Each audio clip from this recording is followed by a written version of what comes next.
கீழ்கண்ட படத்தை மடித்து ஒரு கனசதுரமாக மாற்றும் பொழுது எவ்விதம் காட்சியளிக்கும் என்பதை மாற்று விடைகளிலிருந்து கண்டறிக. இப்ப GBPW எதிர்பக்கங்களாக அமையும். எஞ்சிய இரு பக்கங்களான ஆரும் ஒய்யும் ஒன்றுக்கொன்று எதிரே அமையும்.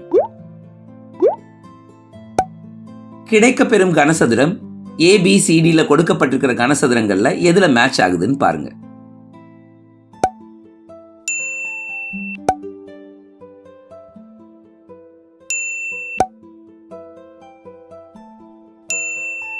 இப்ப படம் Dல PW அடுத்தடுத்த பக்கங்களா இருக்கிறதுனால படம் D உருவாக முடியாது.